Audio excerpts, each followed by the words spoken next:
Well, thanks very much to our four speakers. We now have an opportunity to have a Q&A. So we have a roving mic. Does anyone have a question or a comment? You have to be joking. Yes. And who would you like to direct the comment to?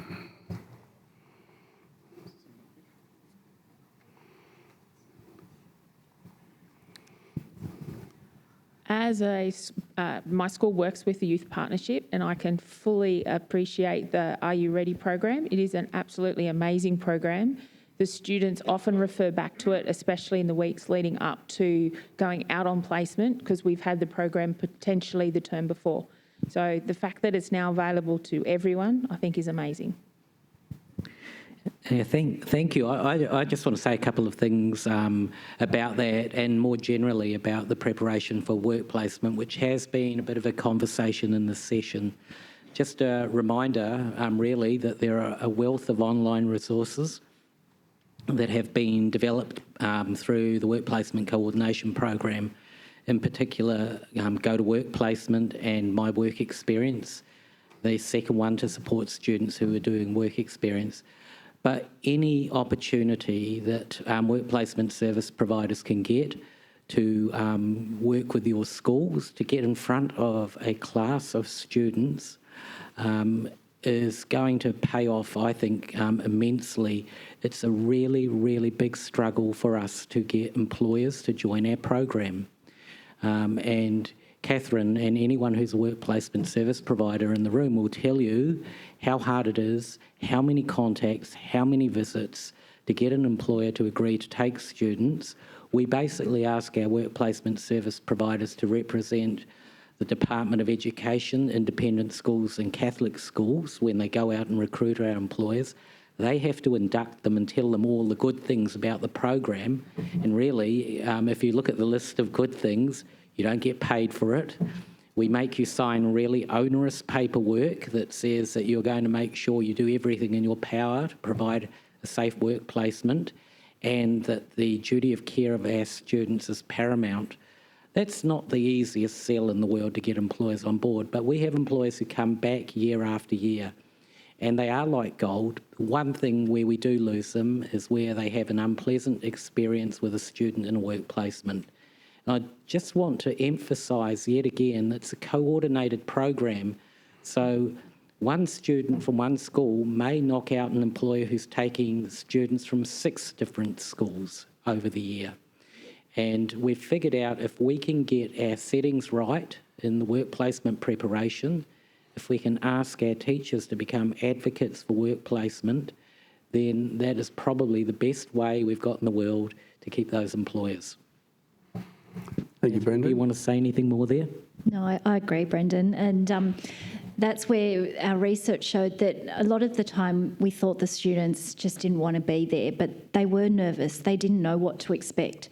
So giving them that information, they just felt more comfortable going out. They were more prepared. Like anywhere where you walk into a room, when you're prepared, you're feeling a lot better about yourself. So that's why it was just so important that we give them that head start, and we have just noticed a difference with the host employers. So with just their attitudes, all the hosts want is them to turn up with a good attitude. They're not expected to know everything, and that's what the students were really worried about. What happens if I can't do that or can't do this? It doesn't matter. It's just the attitude and the initiative that they show. So yeah, agree. And thank you, Robin, for your comments. Yes, we have a question down there. Yeah, hi, John Wills from Catholic Schools, Parramatta. Just, I suppose, Brendan, maybe to you and the rest of the panel, what do you think the appetite for, I suppose, reimagining work placement would be now that NESA have allowed students to do 2 or more subjects count towards an ATAR, framework subjects? That's a big ask, to go 70 hours, for students doing 3 framework courses. That's a lot of time out of school. We already know post-COVID how hard it is for the workplace providers to be finding consistent placements, and we've just discussed this afternoon some of the challenges and even getting kids ready for it. we've discussed a bit, my colleagues and I, around maybe the notion of students still completing 70 hours, but maybe in one industry area, with the focus more being on those employability and stackable skills that were discussed this morning. So the big part about work placement is addressing, that nervousness, not knowing what to do in the workplace, how to read a train timetable, all of those things. So I think they're the big wins from work placement. And then if a student was doing, say, three courses, maybe they pick to go work in an industry where they're most interested, because that's the other thing. It's great kids do, like I'm a massive advocate for vet, as people know. However, we do know there are kids sitting in classes that probably shouldn't be there, or it's the only thing left on the line, those sorts of things, and they burn, as you said. You can lose an employer that might be taking six kids a week from 6 different schools from one incident. So do you think there is an appetite to discuss with NESA, maybe looking at what are the requirements and what the focus of work placement needs to be moving forward, given what's the name of today's conference, Preparing Vet for the Future? What should the future of work placement look like? Thanks. Oh my God, do you really want me to answer that? I have got some things, and it's more random thoughts than anything about this. I've been doing the work placement coordination role for a long time, and I've seen the program evolve, I've seen it mature, and I've seen, basically I've driven many of the requirements on our work placement service providers where we've asked them to become more agile, more adept at thinking about what work placement would be. My bottom line on everything is, and it will never change, is we need to have the ability to give students structured work placements in a workplace with a host employer. That's my bottom line. But I think there is the space, particularly where you've got students who are doing multiple courses. We could possibly, and look, NESA, I don't have conversations with NESA. We have them on our management group, but look, I guess we haven't even begun to think through some of this stuff. But we do know that there is a lot of pressure on our employers. There is a lot of pressure with competing programs, and the universities are seeking more and more of a hand, providing practical kinds of placements as well. So our sector is under pressure.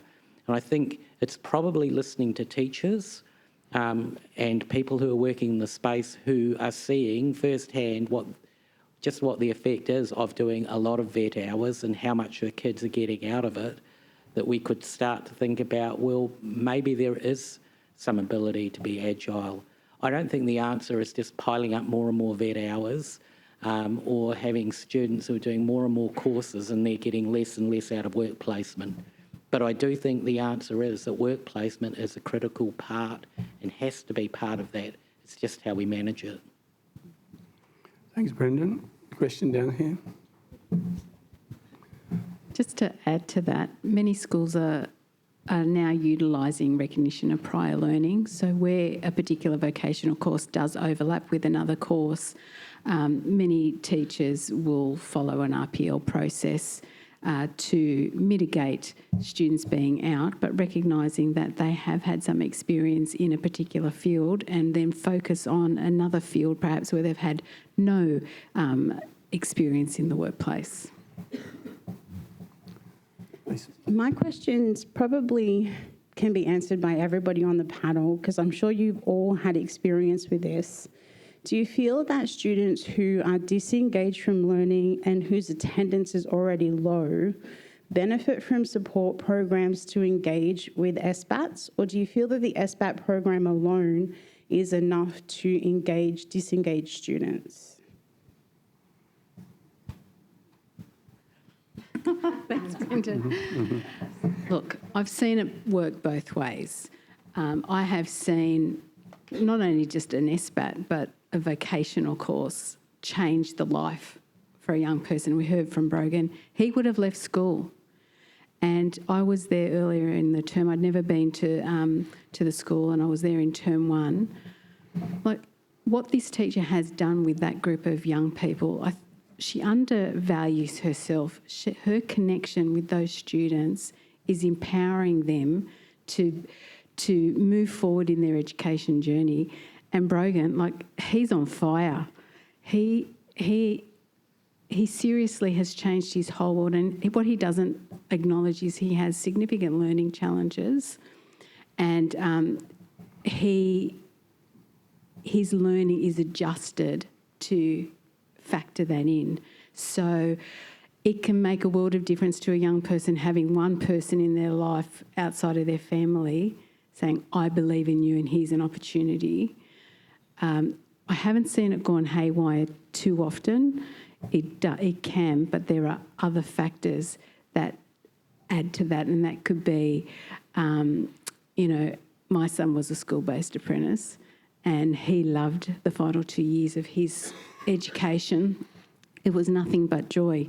But then he changed employer, and it got to the point where the employer wouldn't allow him to put sunblock on a 40-degree day and he was outside, or to put PPE gloves when he needed to work with sewage because he was in plumbing. So that is going to turn a learner off. So it's a whole variety of factors, but I have seen it work so successfully and improve engagement because they get a taste of the adult world and being away from the rules of school. And then they come and they do their sports and they do other subjects that they might like. Working? Is that working? Yes. Okay.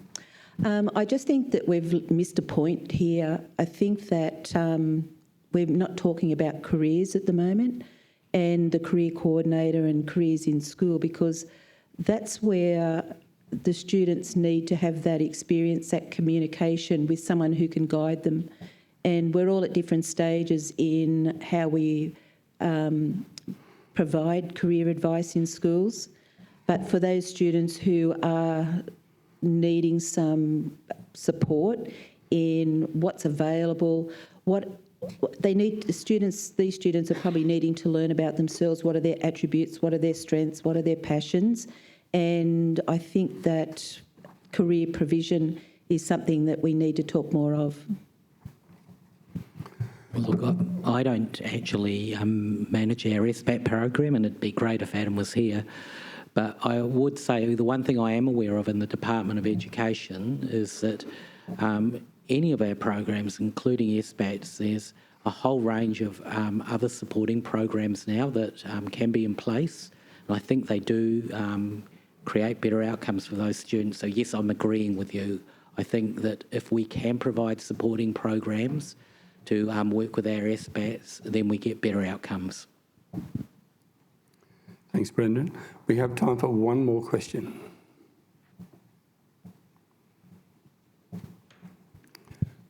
Thanks, John. So, John Waters, OzSIP, probably more of a comment. So, most people know I host a lot of work placement students every year, and one of the things we do is we actually survey the students anonymously just to try and get some data about, why students taking business services and expectations and blah, blah, blah. One of the things we have noticed probably in the last 12 to 18 months is the number of students with a part-time job has actually declined. Interestingly enough, the number of boys with a part-time job has actually declined even more so. I can't account for that, but that's what's coming through on the data for us. So the girls are doing much better. The point I'm trying to make is that I think any experience the students get in the world of work is a great learning experience. Good, bad, or indifferent. You can't learn to swim without getting wet. Just ask Sheldon, even though it's supposedly transferable skills. And I think we need to be looking this, from a perspective that every experience is a learning experience. And even as adults, we can make complaints about kids all the time, but how many times do you have team members, colleagues who aren't up to, don't cut it every time? I always say that, teenagers are bigger versions of young kids and we're just bigger versions of them. So any experience they get in the world of work, I think is a fantastic opportunity. And if we change that paradigm, I think it's better for the kids. Thank you, John. Well, we need to call it quits at this stage. Can I thank Brendan and Carol and Cathryn and Sue for your time and your presentation. Thank you very much.